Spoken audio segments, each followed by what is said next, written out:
Carta aos Hebreus, capítulo de número 9. Quem encontrou, diga amém. Quem não encontrou, peça socorro. Ninguém pede socorro, mas não para de mexer na Bíblia, né? O orgulhoso. Carta aos Hebreus, capítulo de número 9. Está escrito assim: Ora, também o primeiro tinha ordenanças de culto divino e um santuário terrestre. Porque um tabernáculo estava preparado, o primeiro, em que havia o candeeiro e a mesa e os pães da proposição ao que se chama o santuário. Mas depois do segundo véu estava o tabernáculo que se chama o Santo dos Santos, que tinha o incensário de ouro, a arca do concerto coberta de ouro todo em redor, em que estava um vaso de ouro que continha o maná, a vara de Arão que tinha florescido e as tábuas do concerto. E sobre a arca os querubins da glória, que faziam sombra no propiciatório, das quais coisas não falaremos agora particularmente. Ora, estando essas coisas assim preparadas, a todo o tempo entravam os sacerdotes no primeiro tabernáculo, cumprindo os serviços. Mas no segundo, só o sumo sacerdote, uma vez no ano, não sem sangue, que ele oferecia por si e pela culpa do povo, dando nisso a entender o Espírito Santo que ainda o caminho do santuário não estava descoberto, enquanto se conservava em pé o primeiro tabernáculo, que é uma alegoria para o tempo presente, em que se oferecem os sacrifícios, quanto à consciência não podem aperfeiçoar aquele que fez o serviço, consistindo somente em manjares e bebidas e várias abluções e justificações da carne impostas até ao tempo da correção. E toda a igreja diz amém. Eu estava pedindo a Deus algo para trazer a esta igreja, e o Senhor trouxe ao meu coração, a minha memória, a lembrança do texto de Hebreus capítulo 9. A carta aos Hebreus é uma das cartas mais poderosas do Novo Testamento, e quiçá de toda a Bíblia Sagrada, porque é uma carta que envolve mistérios, segredos. Quando o Senhor Deus mostra a Israel que o Messias, ele é messiânico de verdade. Quando o Senhor começa a contar ao mundo a sua aliança com o povo hebreu, e porque ele se apaixonou por aqueles descendentes de Abraão, que vieram lá da terra de Ur dos caldeus, para conquistar os corações de todos os homens e mulheres da humanidade. Acreditem, senhoras e senhores, que em Abraão está firmado hoje, em plenos dias atuais, as três maiores religiões do mundo. Tanto o judaísmo quanto o cristianismo e o islamismo tem Abraão por pai da fé. Então não foi à toa quando o Senhor disse a Abraão: em ti serão benditas todas as famílias da terra. Ou seja, Deus, quando fala, ele sustenta a sua palavra, ele cumpre cada uma das suas palavras. E o Senhor, quando trouxe ao meu coração a carta aos Hebreus, ele me fez lembrar exatamente do capítulo 9. Geralmente a igreja é apaixonada pelo capítulo 11 da carta aos Hebreus, né? Da galeria dos heróis da fé. Mas o capítulo 9 tem uma revelação aqui que é algo fantástico. O escritor começa a dizer assim: assim como há um tabernáculo terrestre. Um tabernáculo o quê? Não ouvi? Ele não lança esta palavra à toa. Ele não lança esta palavra apenas como que uma flecha tirada sem alvo. O escritor aos Hebreus, ele tem uma direção, ele está falando numa linguagem humana, para que aqueles que leiam a carta entendam que há uma imagem divina. Se ele está dizendo assim como há um tabernáculo terrestre, ele me faz entender que se há um terrestre, há um celeste. Se há um tabernáculo terrestre, porque senão bastava ele dizer assim como há um tabernáculo e ponto final. Mas não, ele diz assim como há um tabernáculo terrestre. E eu fiz questão de estudar muito sobre isso, e fui tomado pela glória do Senhor nas coisas que eu descobri. Descobri, por exemplo, que o amor de Deus pelo homem é infinitamente maior do que tudo que nós possamos imaginar. E eu não falo apenas por nós ocidentais, que recebemos um amor que veio um pouquinho mais atrasado. João falou sobre isso, que ele veio para os seus lá no Oriente Médio, mas os seus não o receberam. Mas a todos quanto receberam, deu-lhes o poder de serem feitos filhos de Deus. Antes de nos amar, ele amou primeiro uma outra nação. Ele amou Israel. E é esse Israel que tem uma epopeia escrita sobre ele, chamada Velho Testamento. E é para este povo que o Senhor constituiu como nação, legislação, deu a eles uma constituição, deu a eles um segmento, deu a eles observâncias divinas, deu a eles um sem número de aparatos, e que infelizmente no meio do caminho acabaram se perdendo. Todavia, quem conhece a Bíblia Sagrada sabe que do dia em que Deus arrancou Israel do Egito, o Senhor encontrou um grave problema.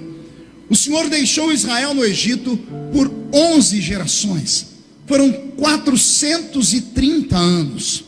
430 anos contados, meio milênio. O Senhor havia dito isto a Abraão, que ele faria isto: levarei o meu povo cativo para uma terra, e ali eu os educarei, ali eu os colocarei de pé como nação. E por 430 anos, o Israel, que a princípio entra no Egito pela porta, porque só entra pela porta quem é convidado, porque quem lê a história de Israel aprisionado pelos egípcios pensa que Israel entrou dentro do Egito pela janela, pensa que Israel é um foragido, que Israel é um bandido, e não é. Israel entrou dentro do Egito pelo convite de Faraó, quando ele tinha como ministro da fazenda José, e é José quem convida os seus pais para entrarem ali. Todos conhecem a história. Então Israel entra no Egito pela porta de entrada, e eles usufruem do melhor que a terra tem. O faraó, que está no tempo de José, dá a eles o melhor da terra, dá a eles o melhor espaço da terra, dá a eles o melhor daquilo que a terra pode produzir. Então Israel, quando entra no Egito, entra pela porta. O problema é que com o passar do tempo, as dinastias póstumas que nascem da linhagem dos egípcios ou dos faraós vão perdendo o elo de ligação, vão perdendo o carinho pela promessa feita pelo faraó, que agora já está morto.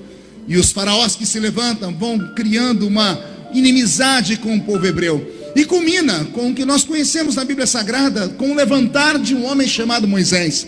Quando Moisés é levantado, Israel está aprisionado há meio milênio. E foi o suficiente para em 430 anos Israel entender por dentro do coração que eles eram escravos. E alguém tinha que arrancar isso de dentro deles, porque eles não eram escravos, eles estavam escravos. Há uma diferença muito grande entre o verbo estar e o verbo ser. O verbo estar, ele é transitório e passageiro. O verbo ser é um verbo eterno. Uma coisa é você ser escravo, outra coisa é você estar escravo. O que é escravo nasce e morre escravo. O que está escravo pode ser libertado a qualquer momento. Só que 430 anos, passando uma temporada no Egito, quando saem pela península do Sinai e começam a trocar as mãos pelos pés, nós vamos ver as inúmeras brigas, vamos ver as inúmeras vezes que o próprio Deus teve que se revelar a Moisés, dizendo: eu não aguento mais esse povo. Você já deve ter lido isso e achado um pouco estranho. Deus dialogando com um homem, dizendo para ele: eu me arrependi de ter tirado esse povo. O Senhor, por uma, duas, três vezes, tentou barganhar com Moisés, para que aquele povo, aquela geração que saía do Egito, fosse morta no meio da terra. Mas Moisés intercedeu pelo povo, e Deus então teve misericórdia e os reergueu à terra. Mas no meio destas idas e vindas, no meio deste Israel que tem saudades do Egito, que sente saudade do pepino, do alho bravo, que sente saudade das águas barrentas do rio Nilo, e que todas as vezes que vão reclamar com Moisés, só reclamam assim: pelo menos no Egito tinha uma cova para a gente ser enterrado. Olha o que é o pensamento de um escravo. O pensamento de um escravo, ele só pensa em comer aquilo que o escravo come: pepino, cebola e alho bravo.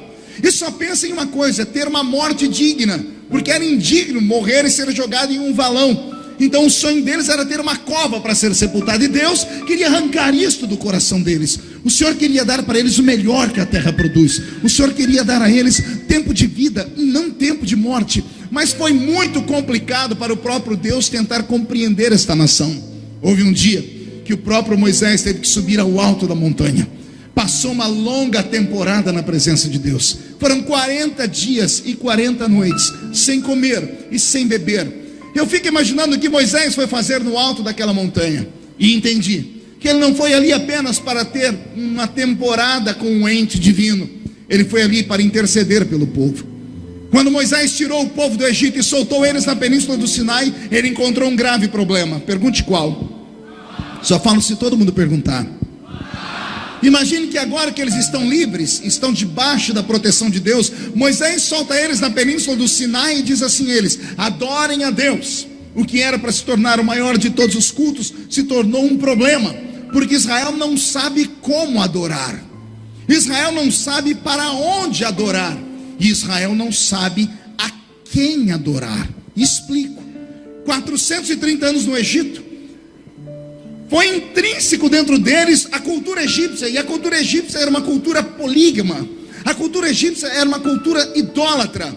Os egípcios adoravam 1 milhão de deuses, entre eles Anubis, Baal, Astarote, Azera, Marduk, os deuses da Mesopotâmia antiga todos. E os deuses dos egípcios tinham cara e endereço. Diga comigo, cara e endereço. Vocês já vão entender o problema.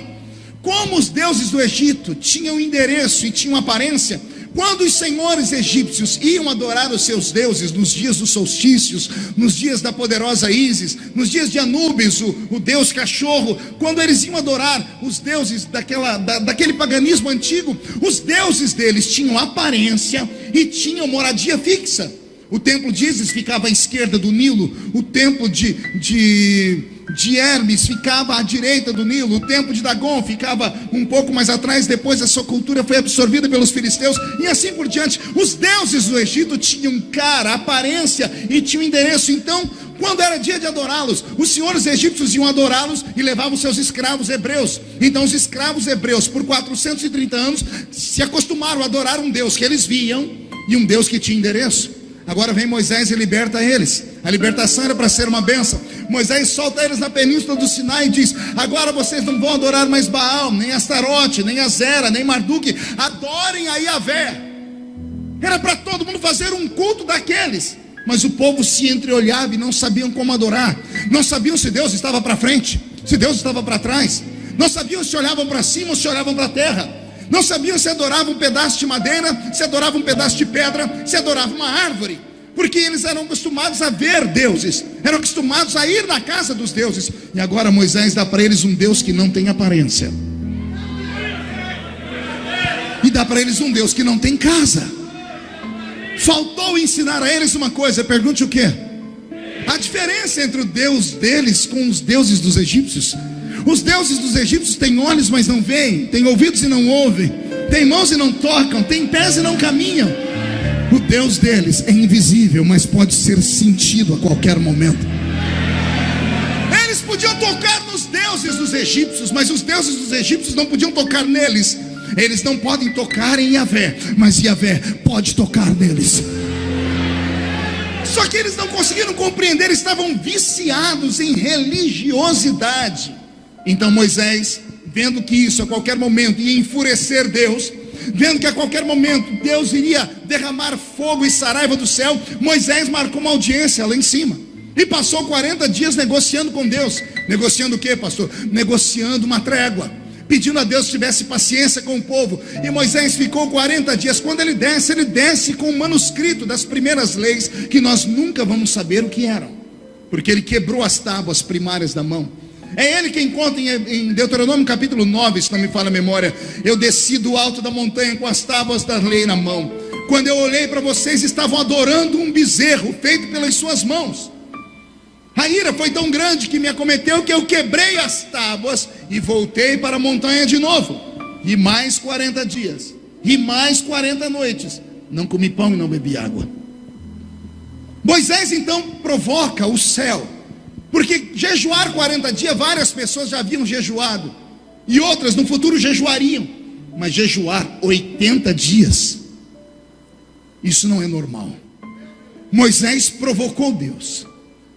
Ao provocar Deus, ele quis dizer assim: eu prefiro morrer do que ver esse povo te trocar por um pedaço de ferro. E quando ele voltou para o alto da montanha, como foi um jejum anormal, diga comigo, anormal.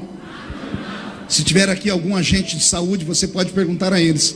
Nenhum ser humano consegue ficar quase 3 meses sem comer e sem beber. O corpo desidrata, os órgãos travam, a pessoa morre de inanição. Moisés passou 80 dias lá em cima e não morreu. E aqui vale uma pergunta, né? Como ele não morreu? Pergunte para a pessoa bonita do seu lado, diga: o que você acha?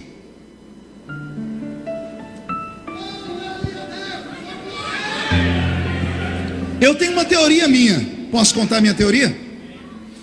A ciência moderna diz que o homem é o que o homem come. Dá para falar comigo? O homem é o que o homem... É só perguntar para essa pessoa bonita do seu lado aí, que está em forma, né? De um botijão de gás, ou de uma tábua de passar roupa, ou de um violãozinho. É só você perguntar qual é a dieta. As mulheres são maestrinas em dieta, né?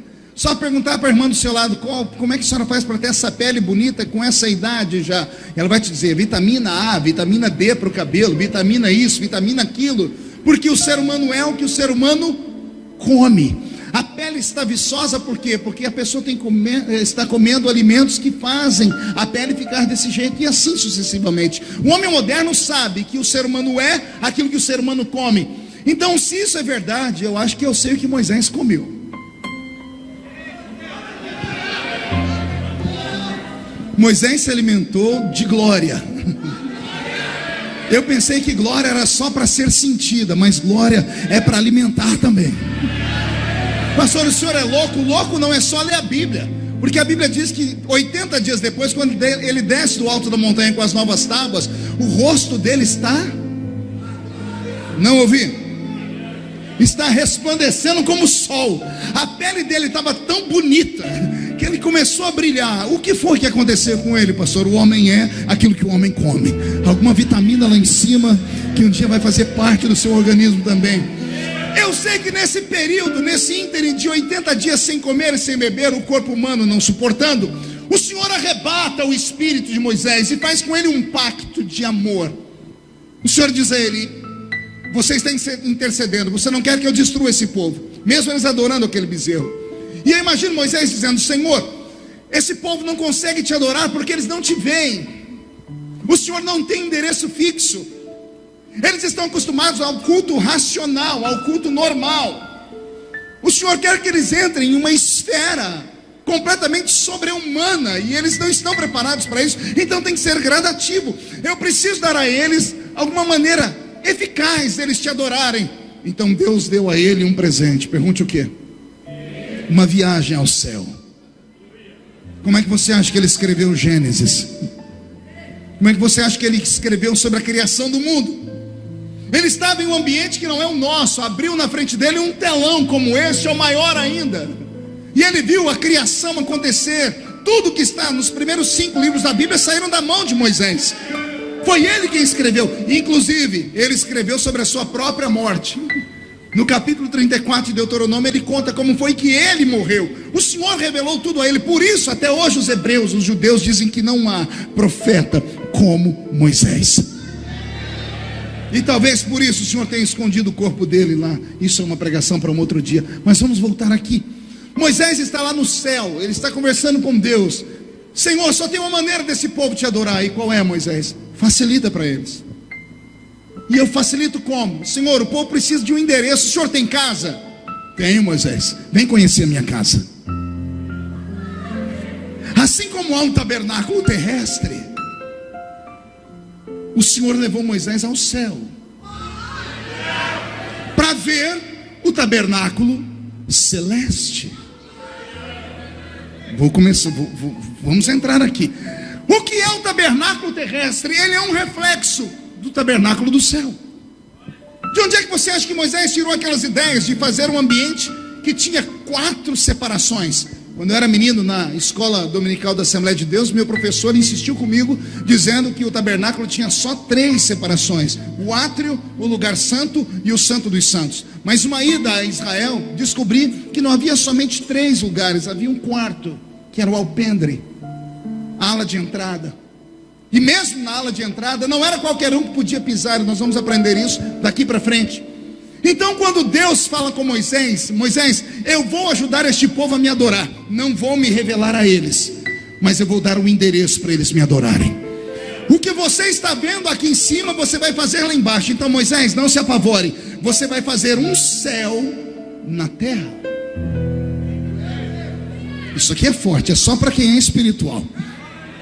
É só para aqueles crentes de Corinto, capítulo 2, versículo 9. Aquilo que os olhos não viram, os ouvidos não ouviram, e não subiu ao coração do homem, é o que Deus tem reservado para aqueles que o amam.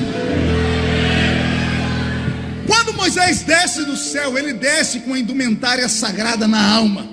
Ele desce com algumas missões. A primeira missão é punir os idólatras. E aqui já fazia parte do futuro culto que iria acontecer. Israel tinha 12 tribos. Quantas tribos? Você se lembra da proposta de Moisés, quando ele desceu do alto da montanha e viram eles adorando o bezerro? Ele disse: morte aos idólatras.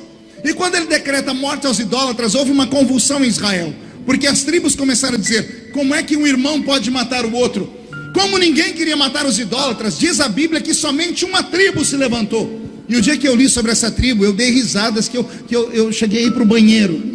Porque no meio de todas as tribos tem uma tribo que é uma tribo que eu tinha que chamar outro nome. O nome dela tinha que ser Tribulação. É a tribo dos levitas. Pergunte por quê. Pense numa tribo de um povo que não gostava de trabalhar, não gostava de pegar no pesado. Eles não faziam barcos, não cortavam madeira, não gostavam de plantar. A tribo de Levi só sabia fazer duas coisas. Pergunte o quê? Só falo se todo mundo perguntar. Cantar e dançar. Pense num povo que cantava e dançava. E alguém pode chamá-los de vagabundos, e eu, se eu fosse você, não faria isso. Pergunte por quê. Pense numa missão divina. Era pegar quase 3 milhões de pessoas. 600 mil almas de guerra saíram do Egito. 600 mil almas que tinham exatamente 30 anos de idade. Quando a Bíblia diz que saíram do Egito 600 mil almas de guerra, está falando de homens emancipados, homens que tinham 30 anos de idade. 600 mil homens com 30 anos, fora mulheres, crianças, homens que estavam acima da cidade, velhos e outros mais. 3 milhões de pessoas saíram do Egito, estão na península do Sinai, 40 anos andando em círculos. Não tem uma árvore naquele ambiente, não tem um rio de água doce naquele ambiente, não tem nada no meio daquele lugar. É automático entrar em depressão quando se vai ao deserto. Eu caminhei pelo deserto uma vez, e eu entrei em depressão profunda depois de 6 horas, olhando para a terra, montanha e mais nada. O ar é rarefeito, você fica louco. Imagine 40 anos naquele lugar. Só tem uma coisa que expulsa a depressão: alegria. E só tem um povo que sabe alegria plena, é aquele que sabe cantar e dançar. Então os levitas, no meio do caminho, por 40 anos, instigavam Israel, animavam Israel. Ora, uma das maiores compositoras de Israel foi Miriam. E Miriam era irmã de Moisés. Miriam, Moisés e Arão vêm da tribo de Levi. É Miriam que vai ensinar um dos cânticos mais lindos a Israel, quando eles atravessam o Mar Vermelho, quando ela grita assim: ei Israel, só o Senhor é Deus. Então a tribo dos levitas, que nunca fizeram nada a não ser cantar e dançar, apavoraram Israel. Eles pegaram a espada e disseram: vamos matar os idólatras. Quando perguntaram para eles como é que eles tinham coragem de matar os seus irmãos, eles responderam: irmãos nossos não adoram bezerro, irmãos nossos adoram Deus que fez os céus e a terra. Quando Moisés dá esta ordem, ele já encontra ali o prenúncio do povo que iria servir a Deus a qualquer custo, e que fariam por Deus qualquer coisa. Depois que Israel começa então a se emancipar, após este tormento do bezerro, Moisés escolhe 2 homens dentro de Israel. E esses 2 homens foi dada uma unção linda sobre a mente deles. Um deles era Aholiabe. Esses 2 homens, que escolhidos por Deus, receberam uma unção na mente. Eles ouviam as palavras de Moisés, e as palavras viraram imagem. E tudo que eles escutavam se tornava imagem na mente deles. E Moisés ia dizendo assim para eles: eu vi isso aqui lá em cima, eu vi isso. E eles começavam a traçar papéis, eram como se fossem arquitetos, e começaram a desenhar então os utensílios sagrados que iriam um dia fazer parte do tabernáculo divino. Então, enquanto Moisés está dando ordens a esses arquitetos para que desenhem essas plantas, quando as plantas estão prontas, começa-se então a construção do grande tabernáculo. Quando lemos a Bíblia Sagrada, com a dificuldade que temos em lidar com o tempo, pensamos que é de uma página para outra, e um dia para o outro foram anos a fio. Anos para que aquele tabernáculo fosse construído. E se você for curioso, vá lá ler quais foram os utensílios usados na construção do tabernáculo. Você vai ficar maluco, porque até pele de golfinho foi usado para construir o tabernáculo. E eu queria saber como é que eles pescavam um golfinho, como é que pegaram o golfinho para levar para aquele lugar. A Bíblia Sagrada diz que eles usavam pele de texugo. Como é que encontraram o texugo no meio do deserto? A Bíblia Sagrada diz que eles usaram madeiras. De onde é que saiu madeira? No meio do deserto. Então houveram caravanas que tiveram que percorrer toda a terra, e por isso foram anos e anos a fio. Nesse período, Moisés, ao ter recebido no alto da montanha as revelações, passa boa parte da sua vida escrevendo, e ele escreve um livro especial destinado apenas à tribo, que seria a tribo que trabalharia no futuro com adoração, que é a tribo dos levitas. Por isso você tem na sua Bíblia o livro de Levítico. O livro de Levítico tem 613 leis. Quantas leis eu disse?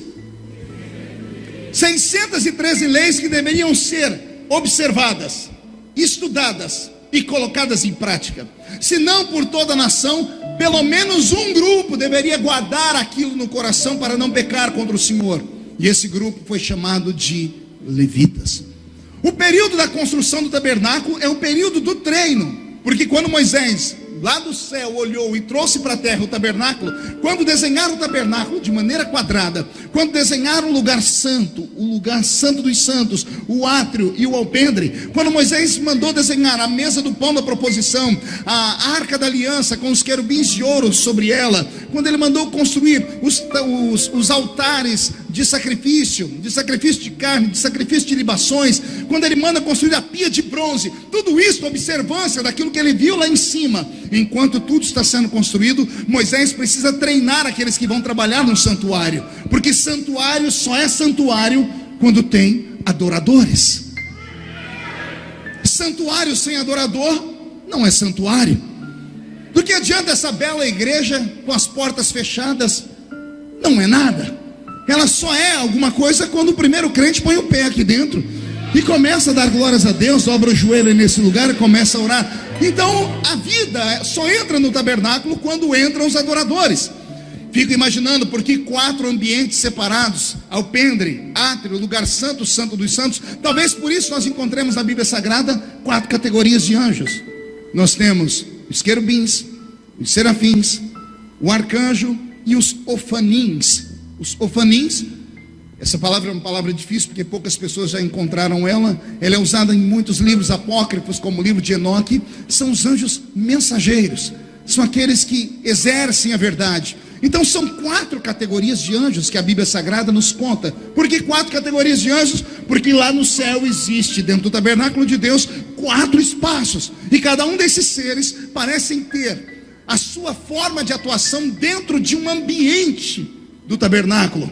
Posto isso no céu, Moisés trazer a construção do tabernáculo não foi tão difícil. Difícil é encontrar os adoradores, e esses adoradores têm que vir da tribo de Levi. E a tribo de Levi foi feito por Deus um pacto com eles, por causa que eles perseguiram e mataram os idólatras. Então Moisés vai treiná-los. Ele vai fazer o que com eles?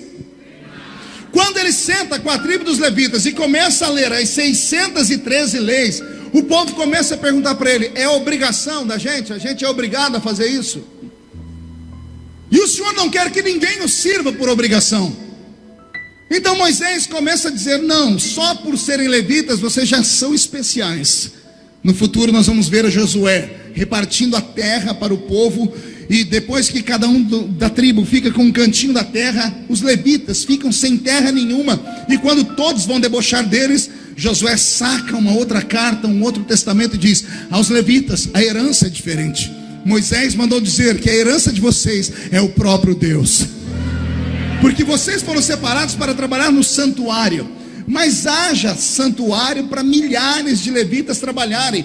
Não cabia milhares de levitas dentro do santuário. O santuário tinha um tamanho limitado. Então Moisés começou a treinar os levitas e começou a dar a eles os ensinamentos. E na medida que os ensinamentos foram aumentando, alguns levitas foram desistindo. Permaneciam levitas, permaneciam especiais, mas para entrarem dentro do santuário, para escalarem cada um dos ambientes daquele lugar, eles tinham que fazer uma grande renúncia e tinham que fazer um grande sacrifício. E aqui eu começo a minha pregação. Se milhares de levitas existem, todos eles são especiais, não podem ser especiais à toa. Há um versículo no livro de Deuteronômio que diz assim: vocês não podem aparecer diante de mim de mãos, não ouvi de mãos. Esta ordem era dada a todo Israel, com uma exceção. Pergunte quem? Os levitas. Levita não dizimava, levita não sacrificava, ou não ofertava. Por quê? Porque o trabalho deles era um trabalho sagrado a Deus. Eles não tinham empresas, não tinham fazendas, eles não plantavam. Se não plantavam, não colhiam. Se não tem fazendas, não podem criar gado, então não podem levar para o santuário. Então os levitas não tinham como aparecer diante de Deus de outra forma a não ser de mãos vazias. Então Deus criou para eles o alpendre. Qualquer hebreu, qualquer judeu, para pisar naquele alpendre que era elevado do chão 50 centímetros, para pisar no alpendre, a pessoa tinha que trazer uma oferta. Não aparecereis diante de mim de mãos vazias. Se você é da tribo de Rubem, quer subir àquele lugar, quer entrar num lugar sagrado, leve uma semente. Então você podia pisar aqui, porque a sua mão está cheia. Mas os levitas não tinham oferta. Então os levitas era a única tribo que podia pisar naquele alpendre sem morrer, sem ser queimado e sem ser cobrado, porque o levita tinha outro tipo de oferta. Pergunte qual? O seu louvor, o seu cântico, o seu temor, o seu instrumento. Então quando eles iam entrando, e quando cada um trazia um dinheiro, uma vaca, um pombinho, um passarinho, os levitas entravam com seus instrumentos cantando e dançando. Nenhum deles era punido, porque o levita podia pisar no alpendre. Qualquer levita podia pisar no alpendre. Diga comigo, qualquer levita podia pisar no alpendre. Agora respire fundo. Para entrar no átrio, aí não bastava ser levita. Aí tinha que ser um grupo de levitas que tinham aptidão para ficar aos pés de Moisés, aprendendo as 613 leis, dia após dia. O ensinamento começava, o menino levita, até hoje é dado isso a Israel, aos meninos que vêm de linhagem rabínica. Aos 5 anos de idade, o menino é segregado no meio da família, e ele é separado da comunidade. O rosto dele é fincado no meio dos rolos sagrados, e a figura que ele tem de exemplo é o pai, o tio ou o avô, sempre uma figura masculina. O menino hebreu, que tem vocação divina para isso, que aos 5 anos de idade começa a aprender a ler e escrever e aprende as histórias dos deuses de Israel, quando olha pela janela e pergunta para o pai: por que eu não posso brincar como as demais crianças? O pai dele diz: porque nas suas veias corre o sangue de profetas. Ensina a criança no caminho que deve andar, quando ela crescer não se desviará dele. Esta era uma lei para os levitas. Então o menino levita, escolhido pelo pai, era colocado aos pés de Moisés, e Moisés começava a trabalhar com essas criaturas, ensinando a eles a palavra, preparando eles nas leis. Enquanto isso, o tabernáculo era construído. O menino que começava estudando aos 5, ele ia até os 18. Até quanto? Porque dos 18 anos de idade ele passaria por uma prova oral. Nesta prova oral ele era obrigado a recitar as 613 leis de cor. Então, no meio de milhões, só um grupo conseguia ter esta memória prodigiosa, porque gastaram tempo, porque dedicaram tempo, porque deixaram a sua vida normal de lado, porque trocaram os prazeres da vida para estudarem as leis do Senhor. Então, todo levita que nascia levita podia pisar no alpendre, mas para subir no átrio, somente levitas que dedicavam pelo menos 13 anos da sua vida lendo o rolo sagrado. Quando esses meninos chegavam à idade de 18 anos e subiam no átrio eles escolhiam um dos 3 ministérios dos levitas que ficavam no átrio. Ou eles se transformavam em escribas, ou eles se transformavam em tangedores, ou se transformavam em cantores. Esses são os 3 ministérios dos levitas que subiam ao átrio. Tangedor é quem toca o instrumento. O cantor é aquilo que o nosso irmão aqui fez, estava louvando aqui. Ou escribas, ficavam lá dentro anotando tudo que acontecia dentro do santuário, com um relato para que fosse contado às gerações póstumas. Então o menino levita se dedicava a isso. Os 3 aprendiam a arte de trabalhar com a pia de bronze, que é um protótipo que futuramente vai ser transformado no nosso batismo nas águas, uma limpeza para aqueles que entram na presença de Deus. Então imagine vocês que de 5 a 18 anos o menino era segregado e ficava ali estudando. E ele estudava até aprender as 613 leis. Agora que aprendeu as 613 leis, ele está no átrio. Então olha que coisa bela. Milhares podiam ir no alpendre. Só algumas centenas entrava no átrio, porque o átrio ficava num lugar mais elevado. Uma vez que chegavam no átrio, alguns chegavam e diziam assim: eu já estou no ápice da minha vida, já conquistei muito mais do que os meus patrícios, do que os levitas, que nasceram levitas como eu. Dediquei 13 anos da minha vida, então eu quero ser só cantor, quero ser só tangedor ou escriba pelo resto da minha vida. Mas tinham alguns que quando pisavam no átrio, ao invés de olharem só para o povo, olhavam para trás. E quando olhavam para trás, eles sentiam um cheiro do lugar santo. E aí Moisés começava a ensinar: quer entrar no lugar santo, não basta ser levita mor. Levita mor era aquele que deixou de ser levita normal. Os levitas normais no alpendre, o levita mor no átrio.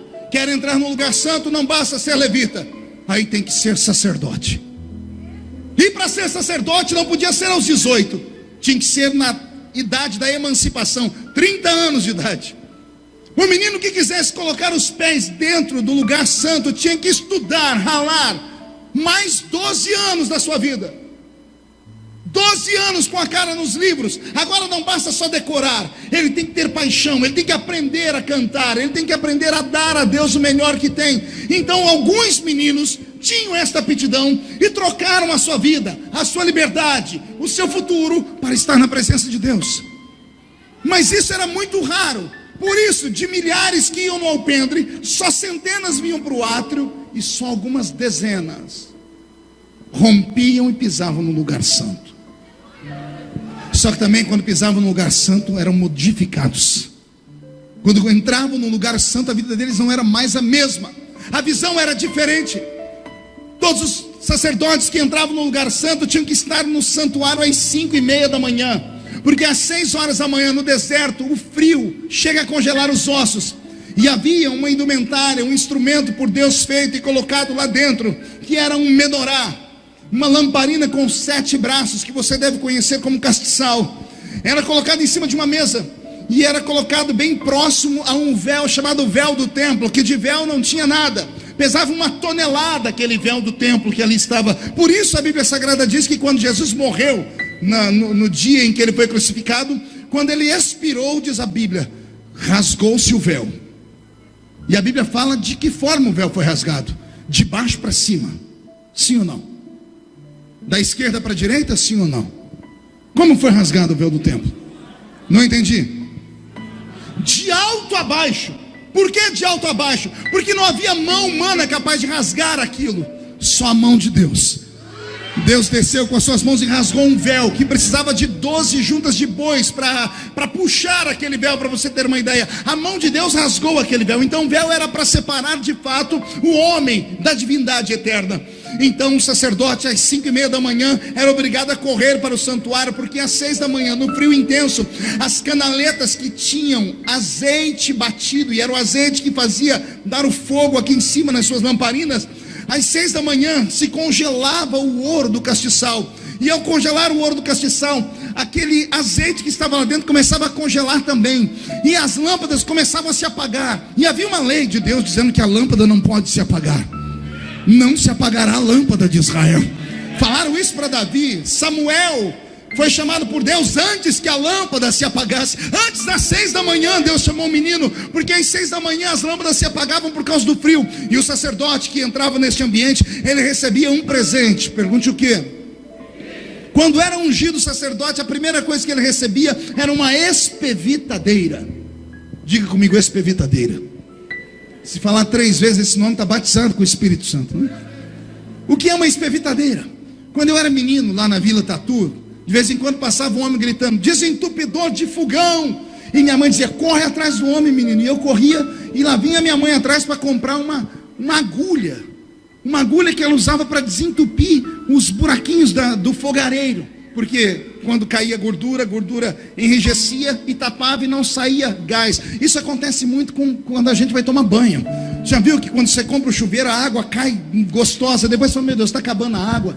Não é, porque o cloro vai entupindo aqueles buraquinhos aqui de cima, e aí começa a espirrar água para lá, para cá, e não cai no lugar certo.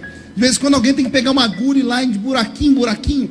Aquilo é uma mini espevitadeira. Desentupir fogão, se desentupia com uma espevitadeira. O sacerdote tinha uma grande, que ele usava na cintura. Às 6 da manhã, quando estava para enrijecer tudo, as lâmpadas estavam se apagando, ele chegava perto daquelas lâmpadas e viu a que estava acesa. E a do lado que estava acesa, ele tirava a sua espevitadeira, vincava aqui dentro, e quando ele puxava de uma vez, o azeite que estava enrijecendo abria, e o azeite que estava lá no fundo líquido subia e espirrava. Quando ele espirrava daqui, o fogo que estava aqui pegava no de cá. E ele ia fazendo isso até acender as 7 lâmpadas. E então ele gritava: não se apagará a lâmpada de Israel. Eu quero profetizar, posso? O sonho de Deus essa noite é que não saiam daqui apenas homens e mulheres que observam o culto. O Senhor quer que saiam daqui hoje sacerdotes, sacerdotisas. E a primeira coisa que Deus quer te dar para você entrar no lugar santo é uma espevitadeira. Pergunte para quê?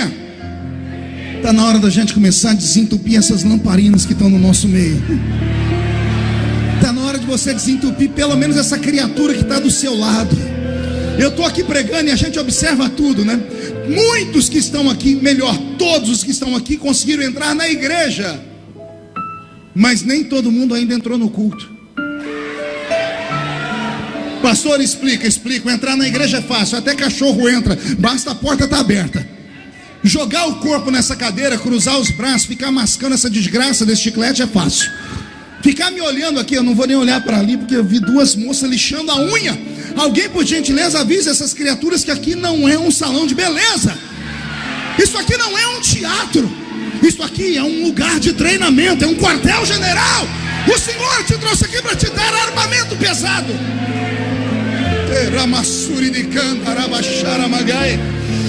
O diabo, se é para Deus, seja um pouquinho mais forte. Aleluia.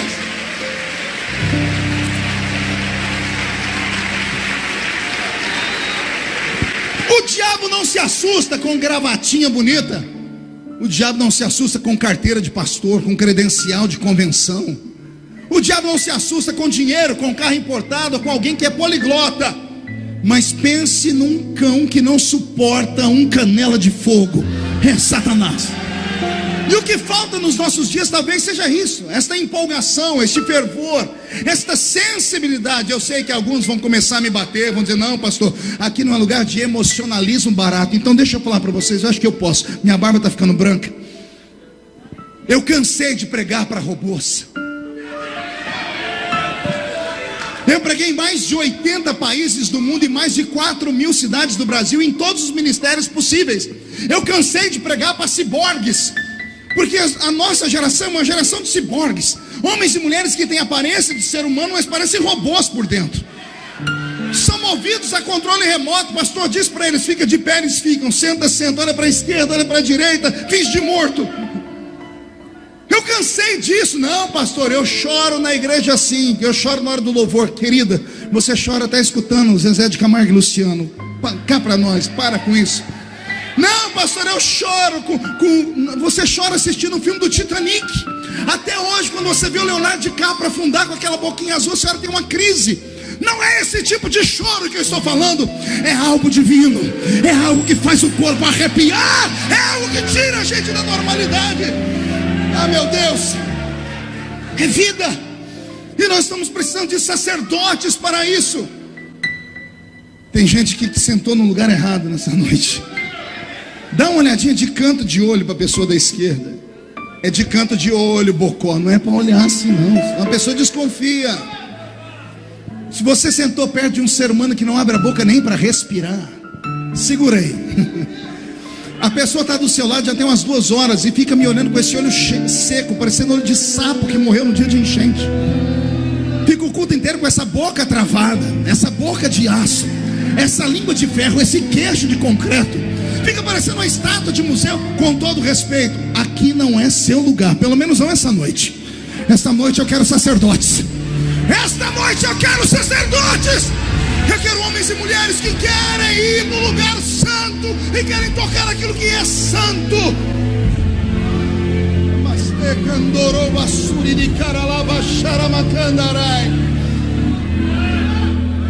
Meu apóstolo, o senhor me permite aqui?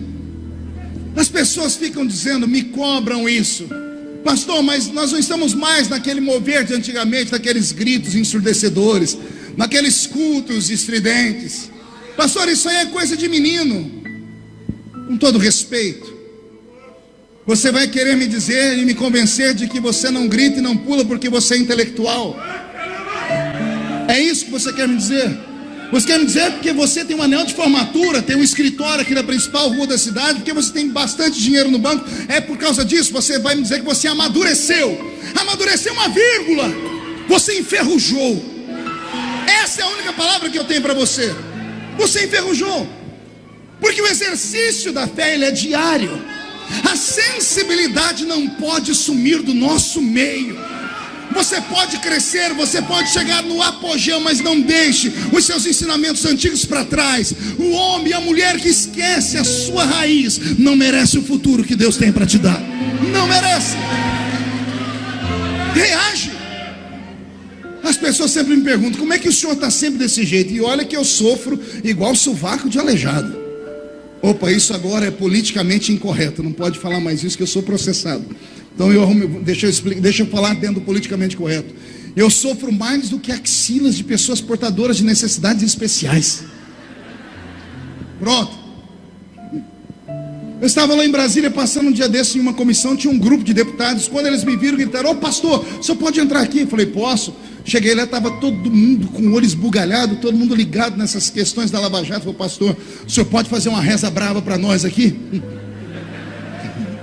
Eu falei, posso, vamos rezar.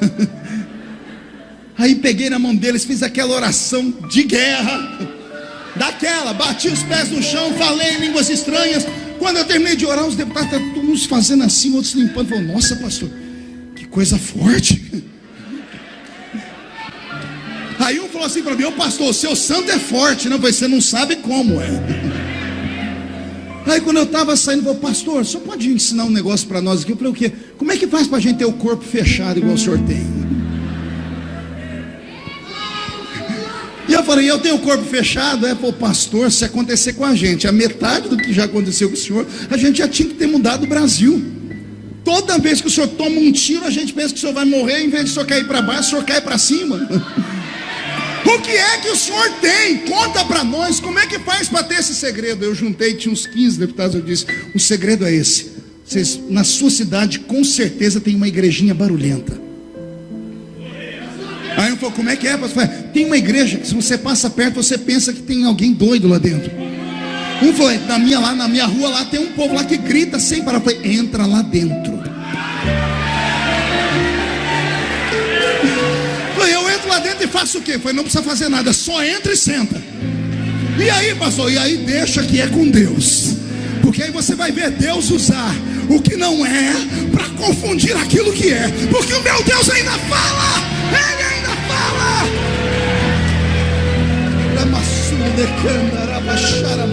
Não deixa o fogo se apagar. Não deixa a chama do Espírito se apagar. Não deixa os seus princípios morrerem. Não deixa aquelas coisas de antigamente desaparecerem. Eu sei que você está aqui muito bem bonito, bem vestido. Eu vi o seu carro ali fora.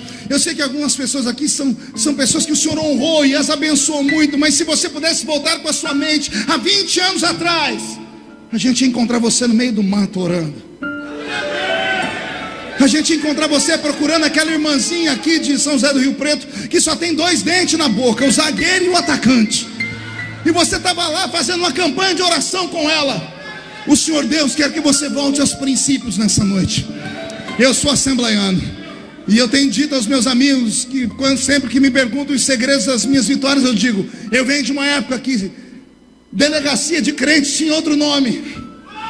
Não era 5º DP, nem 6º DP. Delegacia de crentes se chamava Círculo de Oração. Quando a gente queria fazer alguma denúncia, não era para o delegado, não era para o advogado. A gente ia lá naquelas mulheres que não tinham joelho, era uma casca, e dava para ela um bilhetinho, ora por essa causa. E essas mulheres travavam a briga com Deus, e o céu abria, e Deus respondia.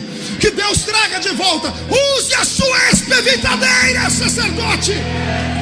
Quem acredita nessas coisas, levante a mão direita para o céu, chacoalhe ela.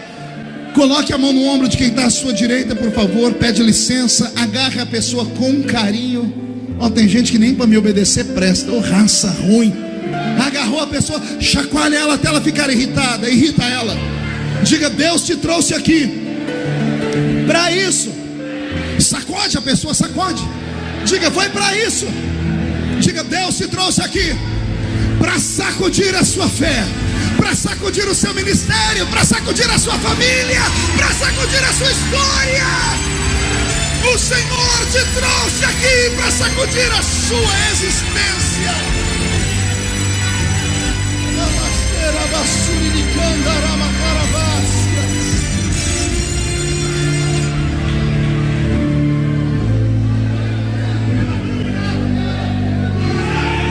Aos 30 anos, alguns levitas conseguiam a proeza de serem sacerdotes, e agora estão no lugar santo. Estão aonde? Um coral. Estão aonde? Só falta um lugar.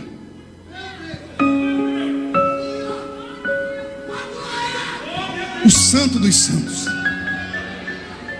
Os levitas que tinham a espevitadeira, quando desentupiam as canaletas, olhavam para aquele véu do templo e se arrepiavam. E a lenda era a seguinte: aí atrás está o trono de Deus. E Moisés ensinou a eles: uma vez por ano Deus descerá ali e falará com alguém. Quem quer? Todos queriam. Aí vem a lei. Pergunte qual era a lei. O sumo sacerdote só era ungido a sumo sacerdote aos 45 anos.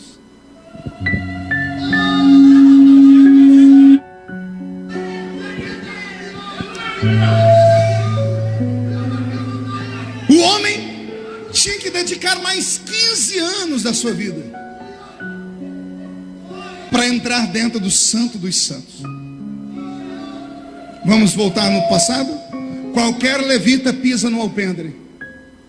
Só pisa no átrio levita que tem 18 anos e passou a vida estudando e recita 613 leis. Só entra no lugar santo o levita que estudou mais 12 anos e fez 30 anos sem sair da presença de Deus. Só entra no Santo dos Santos o levita que passou 15 anos servindo no lugar santo. E o ministério do sumo sacerdote era curto, eram apenas 5 anos. Aos 50 anos ele era jubilado. E não era jubilado porque estava velho, é porque acontecia um fenômeno dentro do lugar santo dos santos, que daqui a pouco eu vou explicar para vocês, que dava a ele a impossibilidade de ser um sumo sacerdote com mais de 50 anos. Uma vez que o homem atingia a idade de 45 anos e entrava na presença de Deus, mesmo sendo carregado de experiência, de bondade, de dedicação, ele tinha que se proteger demais a conta. Alguém lembra da indumentária do sumo sacerdote?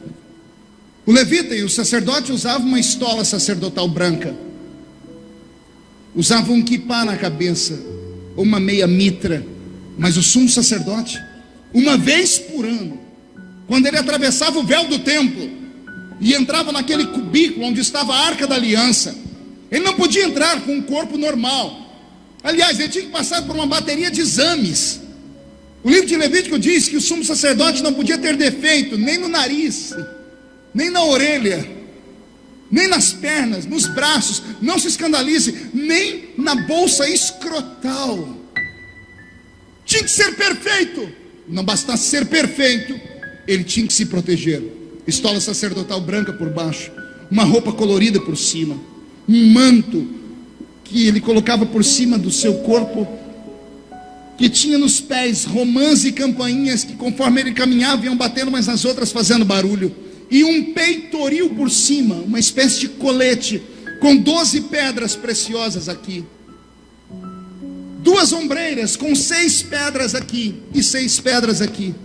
Nesse dia não era o quipá no cocoruto da cabeça, era uma mitra de verdade. A mitra era como um turbante, e esse turbante descia pela orelha, tapava todo o pescoço. O homem aos 45 anos de idade não podia passar a navalha na sua barba. A barba dele tinha que estar idêntica ao do meu pastor aqui. E tudo isso era uma proteção. A única coisa que ficava para fora da vida do sacerdote eram os olhos, porque a mitra descia até os supercílios. Quando ele ia entrar naquele lugar, até que ele passava pelo átrio, o lugar santo, tudo bem, mas um lugar santo ele recebia uma luva. Pergunte: que luva? Sangue. Ele colocava as mãos em uma bacia, e esse sangue não agia apenas como sacrifício lá dentro, era uma proteção para a pele dele. Já já você vai entender o porquê. Agora que ele está pronto para entrar atrás do véu do templo, amarrava uma corda na cintura dele.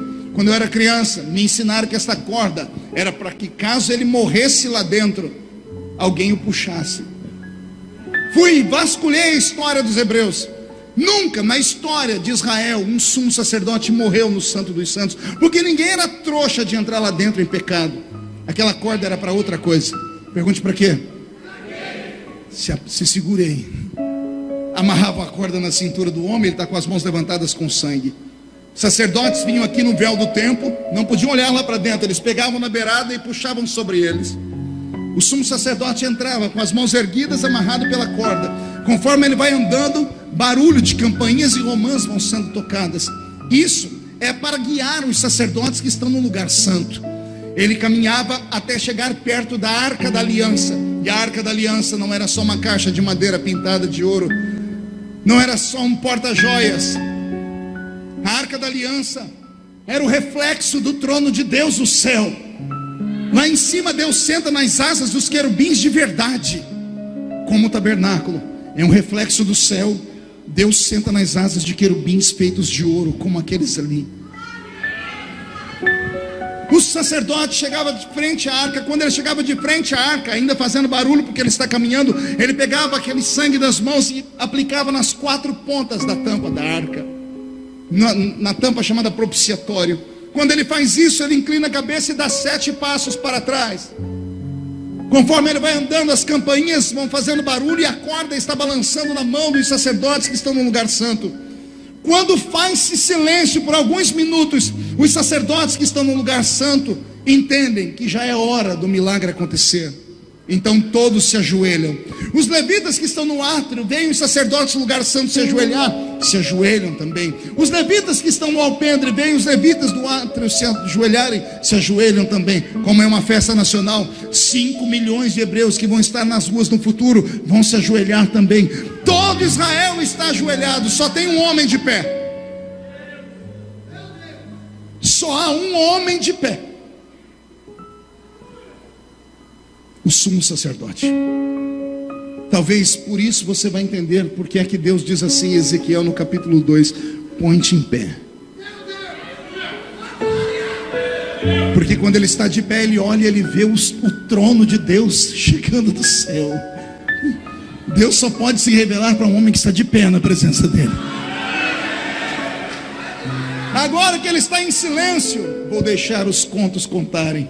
A nuvem da glória de Deus, a Shekinah, o filtro da glória de Deus. A nuvem, a Shekinah, não era só uma carruagem divina, ela era um filtro. Ela filtrava a glória de Deus para que a terra não fosse queimada, derretida ou destruída. Essa nuvem parava em cima do lugar santo dos santos. Deus descia da nuvem, sentava nas asas dos querubins de ouro, virava o rosto por 4 vezes. Pergunte: para quê? Para sentir o cheiro do sangue.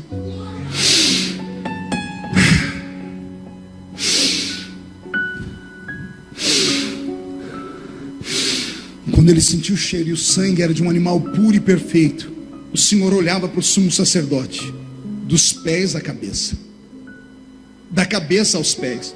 O sumo sacerdote está assim, todo o corpo dele está coberto com exceção dos olhos, e os olhos estão fechados com as suas pálpebras. A pele está fechada com a barba, e a barba não pode estar crua, tem que estar ungida com óleo. Salmo 133: ó quão bom e quão suave é que os irmãos vivam em... É como o óleo precioso que desce sobre a barba de... Pergunte: para quê? Vai entender agora. Um homem que untava a sua barba por mais de 15 anos, a barba ficava grossa. E tudo isso tem um sentido. Quando ele se inclinava, a barba estava grossa, a mão estava fechada com sangue, o corpo coberto e cheio de pedras. Deus está sentado nas asas dos querubins. Deus olhava de cima a baixo e via que ele estava perfeito. Enquanto Deus olha a perfeição do homem, ele dá um grito e diz: avise ao povo que haverá paz, prosperidade e saúde para o ano de 2018. Do jeito que Deus descia, ele subia. Agora respire fundo. Por que tanta pedra? Por que tanto ouro? Por que a mão está fechada? Por que a barba está ungida? Porque quando Deus entrava lá dentro, ele descia com a sua glória. Em Hebreus 12 diz que Deus é um fogo devorador. Deuteronômio 4 diz que Deus é um fogo devorador. Quando Deus descia, a glória dele invadia o sumo sacerdote. O corpo do sumo sacerdote sentiu o calor da glória dele. Ele não podia olhar, mas ele sentiu o calor da glória dele. Olha que coisa bela. Como ele tinha muita peça de pedra e ouro, a glória que batia voltava. Eu amo falar para crente inteligente. A glória que batia no sacerdote não ficava nele, voltava. Se a glória bater e ficar no sacerdote, o sacerdote vai dizer assim para todo mundo: eu estou acima da média, viu? Deus não dá a sua glória para ninguém. Deus deixa você senti-la, mas do jeito que ele manda, diz: me devolve porque é minha. A glória batia no peito e voltava, batia na cabeça e voltava, batia nas pés e voltava. Tudo que Deus mandava retornava para ele.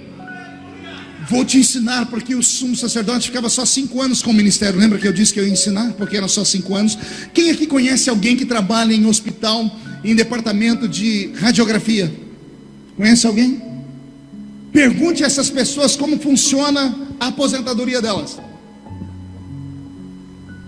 São proibidas de trabalhar por muito tempo, porque a radioatividade vai fragmentando os ossos. Pense numa radioatividade 100 vezes mais potente. É a glória de Deus.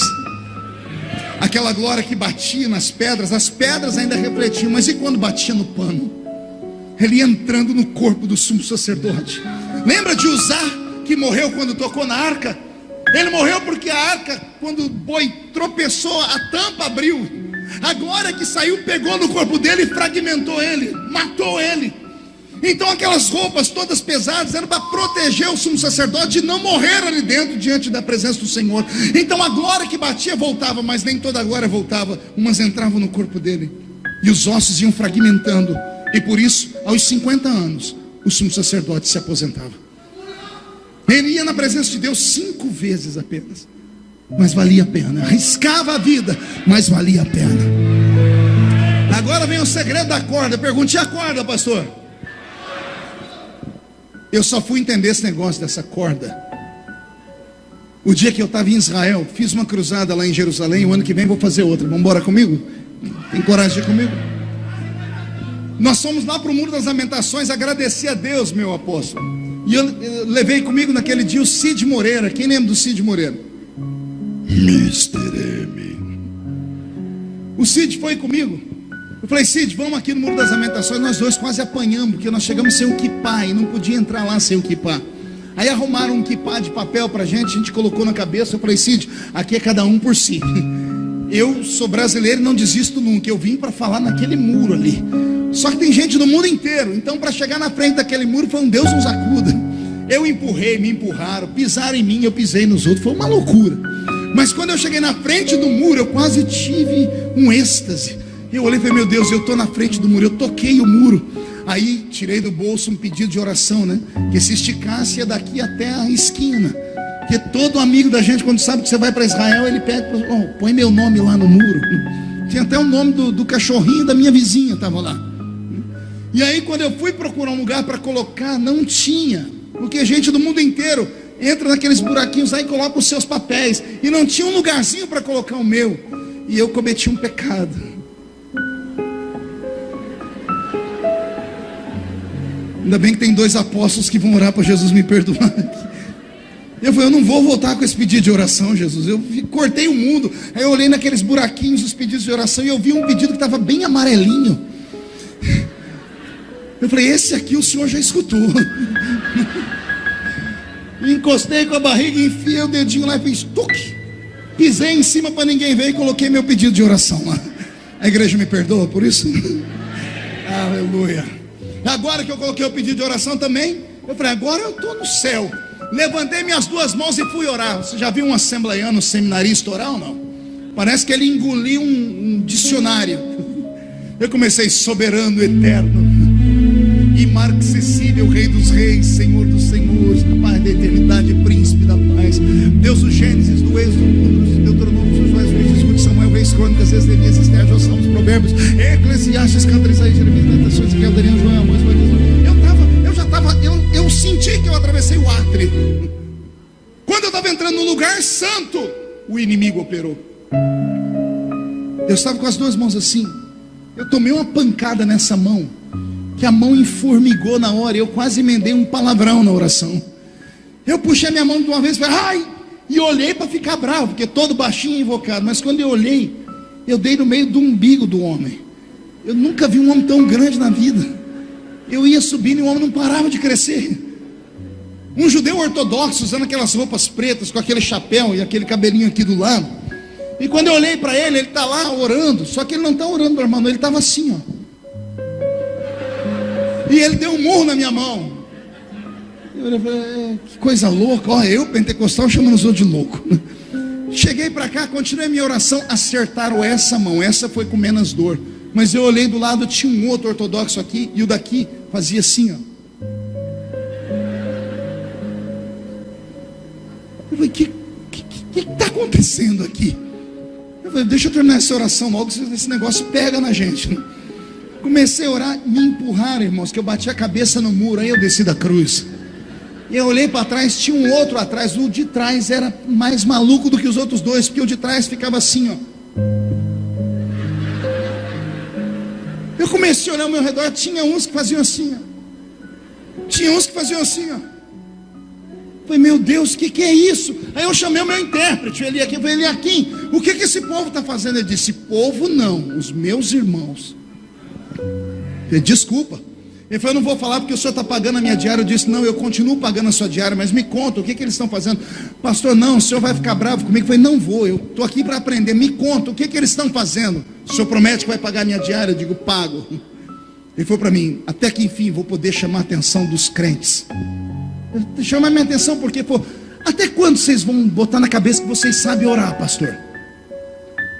Vocês os católicos, vem aqui, faz as suas oraçõezinhas com as mãozinhas levantadas, derrama uma lagriminha de crocodilo, os outros ficam rezando com um terço na mão. Até quando vocês vão achar que vocês sabem orar? Eu disse, e eu não sei orar não, é? Ele disse, pastor, quando vocês cristãos começaram a orar há 2000 anos atrás, já fazia 4000 que nós orávamos. Aí contra fato não há argumento. Os judeus oram há muito mais tempo que nós. E eu falei, tá, e o que isso quer dizer? Ele disse, pastor, a oração de vocês é um monólogo, só vocês falam. Não leste na palavra o que disse o profeta, que Deus não ouve oração de palavras repetidas, palavreados vãs. Só vocês falam. O senhor tem que falar e deixar Deus falar. A oração é um diálogo, pastor. O senhor fala e espera Deus falar. Olha o meu irmão lá, ele está sorrindo agora porque Deus está falando com ele também. Eu disse, por que ele está se mexendo? Ele disse, pastor, não é só a alma e o espírito que ora, pastor, o corpo ora também. Mas como assim? Ele disse, pastor, cada célula do senhor tem que falar com Deus na sua oração. Ele apontou para aquele que estava assim, disse, está vendo ele orando? Ele está dizendo assim, ó, eu te amo, mas meu braço te ama também. O meu quadril te busca, as minhas pernas te glorificam, as minhas mãos te exaltam. Eu comecei a chorar porque eu nunca tinha tido um ensinamento tão belo. Quando eu saí dali, eu estava uns 50 metros longe do Muro das Lamentações, a ficha caiu. Sou brasileiro, né? Quando a ficha caiu, eu dei um grito que o Cid Moreira quase morreu. O Cid tem quase 500 anos, né? Eu falei, glória a Deus. Ele falou para mim, o que é isso, pastor? Eu falei, Cid, entendi. Ele falou: o senhor entendeu o quê? Eu entendi que quando eu era menino lá na Vila Tatu, no salãozinho da Rua 1, sem entender nada, sem conhecer Bíblia, novo crente, todas as pessoas que falavam alguma coisa naquele púlpito me arrepiavam o corpo. Do nada eu estava chorando. Tinha dias que quando eu via, eu estava em pé sozinho, com as mãos para cima. Quando eu abri o olho e vi que estava todo mundo sentado, me dava uma vergonha, eu ia e sentava. Quantos congressos eu não participei, que estava sentado com a mocidade, e de repente quando eu vi, eu estava saltando no meio do povo, indo lá na frente. Quando eu vi, eu estava sozinho. Aí me chamavam de louco, desequilibrado, fanático, beato, dizendo que eu queria me aparecer. Eu disse para ele: hoje eu entendi, Cid, eu não grito porque quero, eu não salto porque eu quero. Tem alguém dentro de mim. Vós sois templo do Espírito Santo. O Espírito Santo não se incomoda de você falar glória ao Espírito Santo, mas ele te incomoda para falar: dá glória a Deus, dá glória a Deus, dá glória a Deus.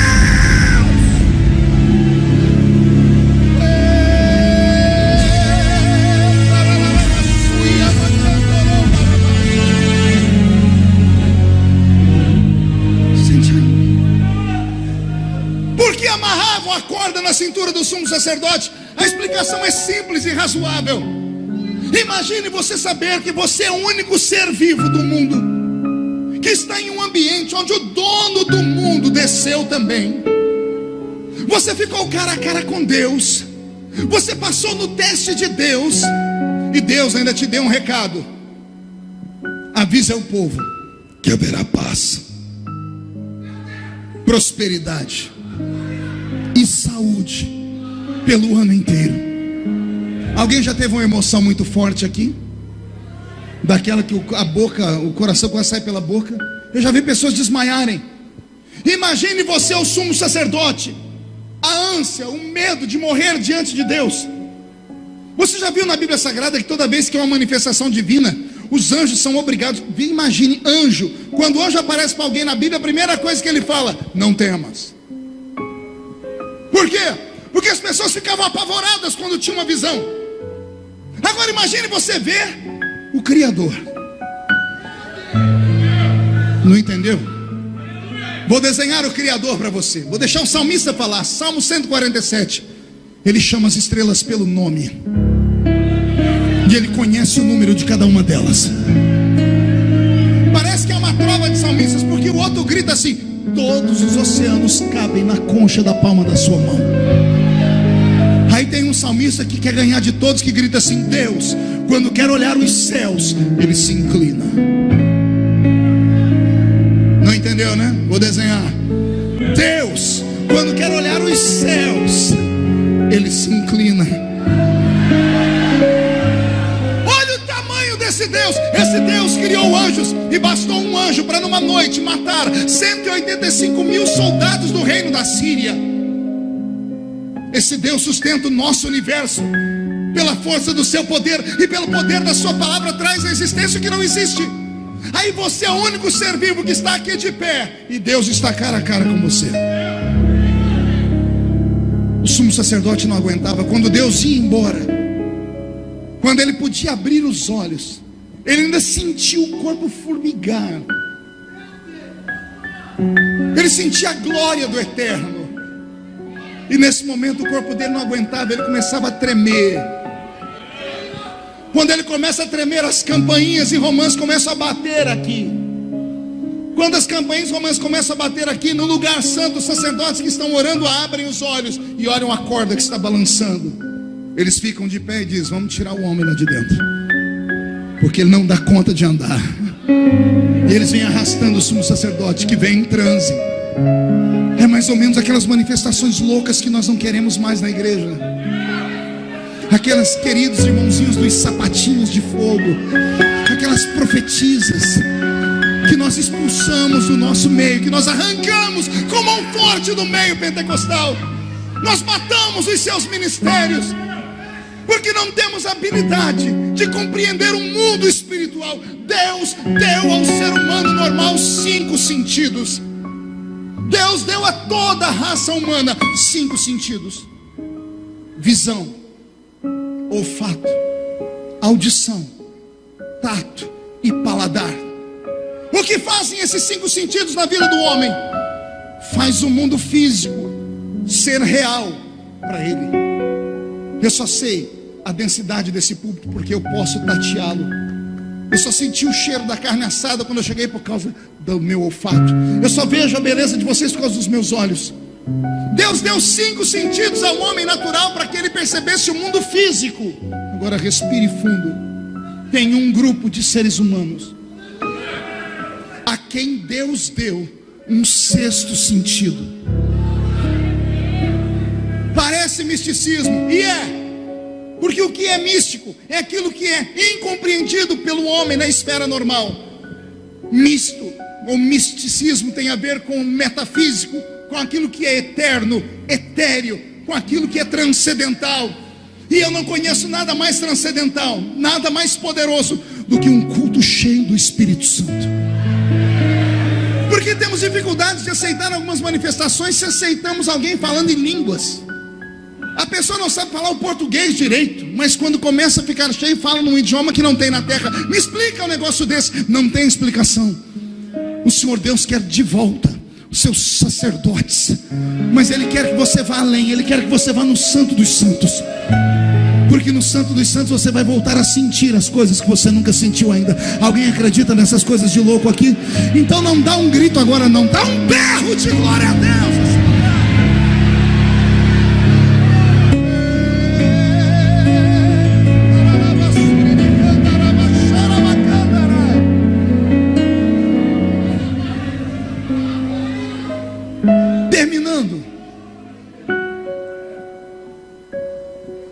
O tabernáculo é um reflexo do céu. Os levitas são um reflexo dos anjos. E a pergunta que eu faço aos levitas que estão na minha frente esta noite é esta: até onde você está disposto a ir? O alpendre já é seu. Quer ir no átrio? Tem que pagar um preço. Quer ir no lugar santo? O preço é maior. Quer ir no Santo dos Santos? Aí você vai ter que pagar com a sua própria vida. As pessoas perguntam por que alguns conseguem tantos e outros não conseguem nada. Passei a vida inteira ensinado errado. Me disseram que Deus foi que me escolheu para essa obra. Quando eu comecei a entender Deus, eu descobri que a salvação é de cima para baixo, mas a chamada é de baixo para cima. Para salvar, Deus não faz acepção de pessoas. Ele salva o grande, o pequeno, o gordo, o magro, o rico, o pobre, o negro, o branco, o asiático. Mas para usar, aí Ele não usa qualquer um. Para usar, não é Ele quem te rotula, não é Ele quem coloca um X em cima de você e diz assim: é ela que eu vou usar, esse não, aquele sim. Não, isso aqui não é um leilão. Todos os que estão aqui estão ouvindo a mesma palavra. Todos que estão aqui são batizados nas águas, batizados com o Espírito Santo, leram a Bíblia comigo. Agora dê uma olhadinha ao seu redor, porque tem gente chorando do seu lado, porque tem uns falando em línguas, e porque tem alguns abrindo a boca de sono. Se eu estou pregando a mesma palavra, você está entendendo o que eu estou pregando?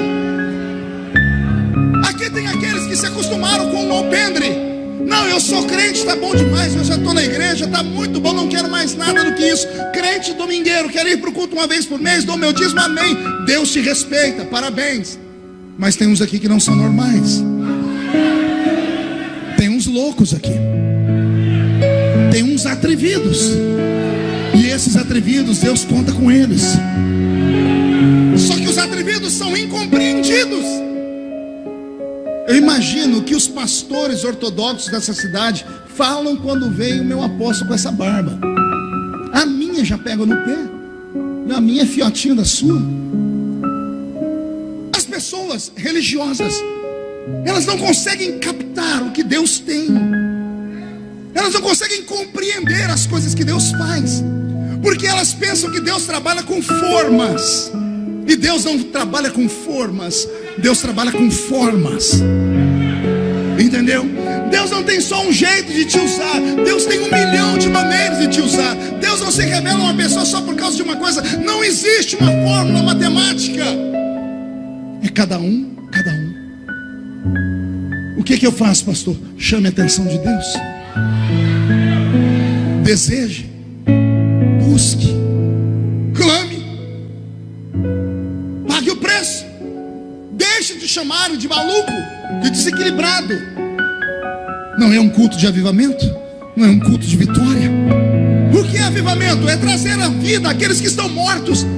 Chega de cultuar a Deus em coma. Crentes em coma não são paralíticos, mas não caminham. Não tiveram um derrame, mas os braços não funcionam. Não são cegos, mas não enxergam mais nada. A única coisa que funciona numa pessoa que está em coma é os ouvidos. Então ouça o que o Espírito está dizendo à igreja. São José do Rio Preto nunca mais será a mesma depois desta noite. Eu cheguei de Brasília ontem, 00:05, desembarquei aqui em Ribeirão Preto, corri para um monte orar e falei: Deus, só me leve onde o Senhor quer que eu vá. Eu recebo 1000 convites por semana ainda para pregar. Meu menino tem dificuldade de atender as agendas. Não é porque sou bom, não é porque sou grande pregador. Nosso pastor já nos ensinou que não existe isso aqui. Mas há uma falta de profetas. Há uma falta de pessoas em que as pessoas confiem, acreditam, param para ouvi-las. O Senhor Deus só me deu porque eu busquei. Se eu chamasse o pastor Gustavo aqui, desse para ele o microfone, ele ia contar para vocês o que a gente fazia quando criança. Quando a tia dele, a gente ia para casa, trancava no quarto para ficar rindo, para bater papo, molecada de igreja. Ela abria a porta, botava nós dois de joelho com a cara no meio da Bíblia. Quer dizer, Deus quer usar vocês dois. Era preciso alguém nos ensinar. Os outros meninos riam da gente. Eu era o famoso espalha-rodinhas. Ninguém queria ficar perto de mim quando eu chegava nos ambientes. Ninguém queria chegar perto de um menino que era fanático. Um dia eu subi a montanha para orar e falei: Deus, por que eu não posso ser como eles? O Senhor disse para mim: porque um dia eles vão querer ser como você. A decisão é sua.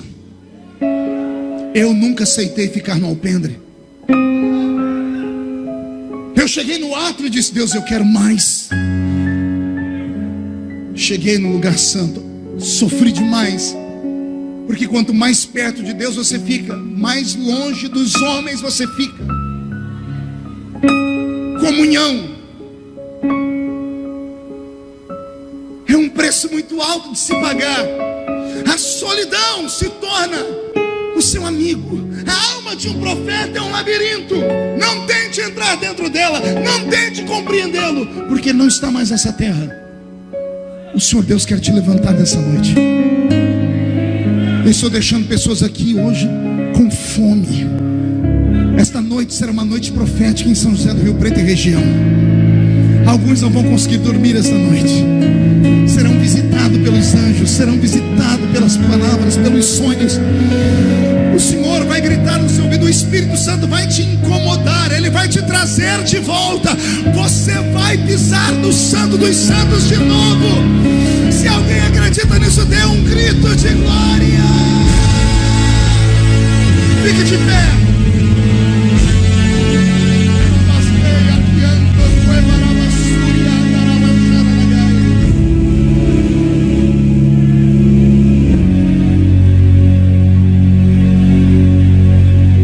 Uma vez por ano, eu prego numa ilha nos Estados Unidos chamada Ilha de Martha's Vineyard, a ilha de John Wesley.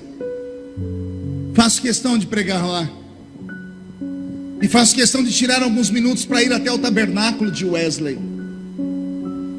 Sento naqueles bancos, às vezes debaixo de neve, ao ar livre, e o meu corpo treme, não de frio,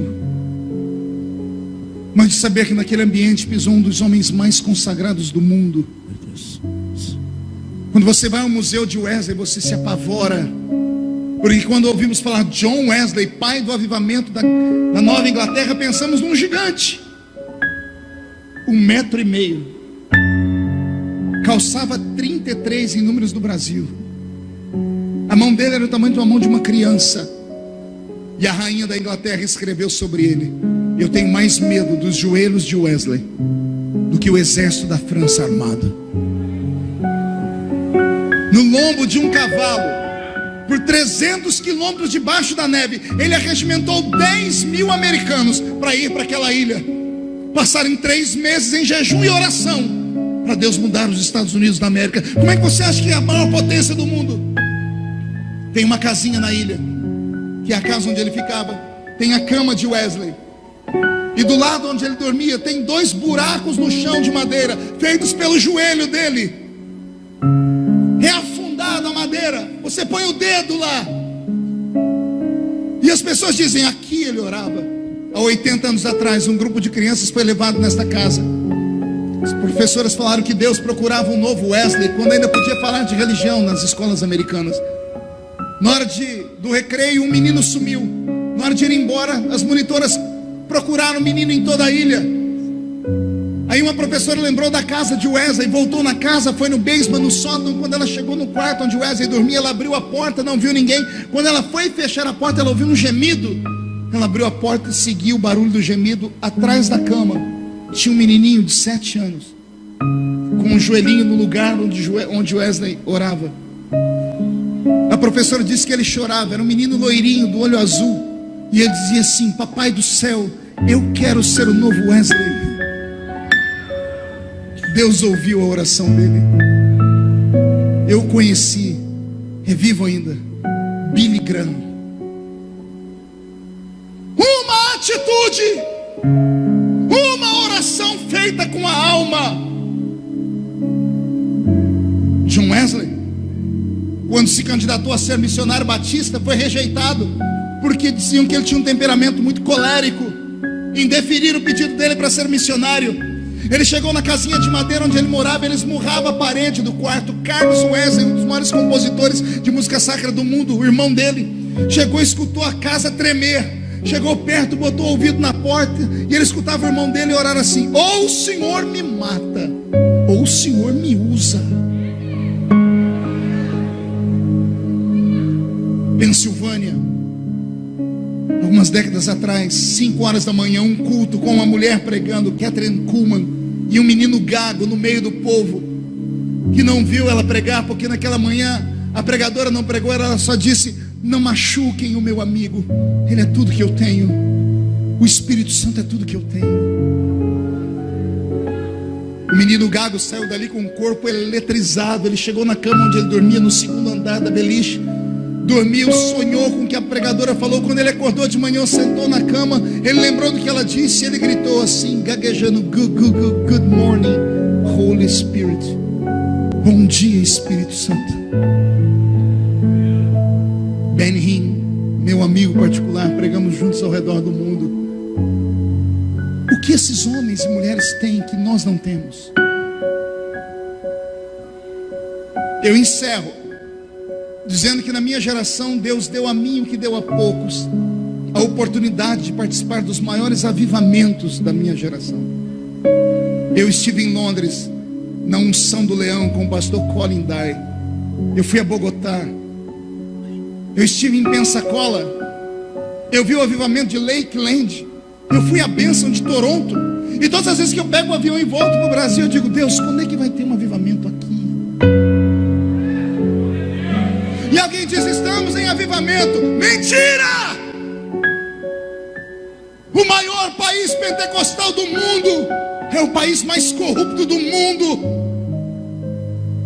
Vou repetir: o país que tem o maior número de cristãos pentecostais do mundo é o país mais corrupto do mundo. É o país onde mais morre gente assassinada. Saiu o censo do IPEA essa semana: 59 mil assassinatos em 2015. Maior do que a guerra da Síria. Os cantores evangélicos que têm um pouquinho mais de dinheiro estão saindo do Brasil, indo embora daqui, abandonando o barco, porque estão com medo do barco afundar. Só eu sei o que eu passo em Brasília. Não pode acabar desse jeito. Está faltando sumos sacerdotes. Está faltando crentes que queiram compromisso. Temos muitos crentes que estão no alpendre, mas eu queria alguns para ir comigo no Santo dos Santos.